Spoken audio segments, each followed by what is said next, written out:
Hi guys, Kubera cinema చూసేసాను భయ్యా. Cinema ఎలా ఉంది ఏంటనేది రివ్యూలో డీటెయిల్గా ఎక్స్ప్లెయిన్ చేస్తాను. ముందుగా నాది ఒక స్మాల్ రిక్వెస్ట్, చూడండి లైక్ చేయండి, ఇంకో తోలు ఛానల్ని సబ్స్క్రైబ్ చేసుకోండి.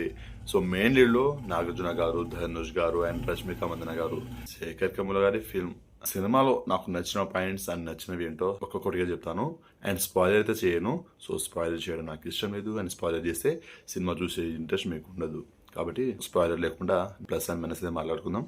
సో సినిమాతో ధనుష్ అన్నకి నేషనల్ అవార్డ్ గ్యారంటీ భయ్యా. Out standing performance. అసలు ఏమైనా యాక్టింగ్ చేసిండా, యాక్టింగ్ కాదు అసలు జీవించేసిండు. ఆ బెగ్గర్ క్యారెక్టర్లో అసలు ఆ మైండ్ నుంచి పోవట్లేదు భయ్యా. అసలు సినిమా పైన ఎలాంటి ఎక్స్పెక్టేషన్ లేదు, హైప్ లేకుండా రిలీజ్ అయింది. ఇదే మంచి ప్లస్ అయింది సినిమాకి. ఇప్పుడు పాజిటివ్ టాక్ అయితే వినపడుతుంది కదా. సో ఆ పాజిటివ్ టాక్ చూసిన ఆడియన్స్ థియేటర్కి పరుగులు తీస్తారు. మామూలు లేదు సినిమా.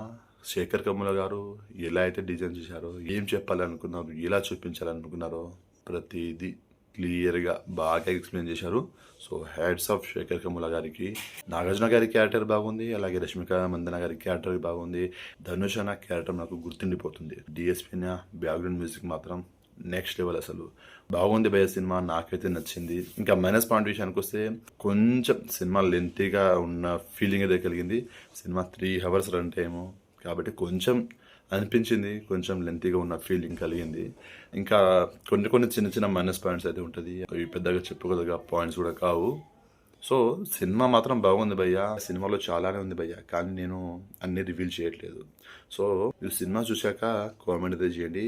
థియేటర్లోనే చూడండి, నెక్స్ట్ లెవెల్ ఎక్స్పీరియన్స్. అసలు నిజంగా చెప్తున్నా కదా, మన శేఖర్ కమ్ముల గారి మార్క్ ఏంటో చూస్తారు.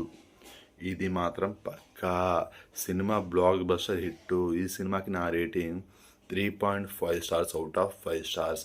ఇది జస్ట్ నా ఒపీనియన్ మాత్రమే. మీకు సినిమా నచ్చచ్చు నచ్చకపోవచ్చు. మీరు ఈ కుబేరమ్మని చూసినట్లయితే సినిమా మీకు ఎలా అనిపించింది ఏంటనేది డెఫినెట్గా కామెంట్ చేయండి.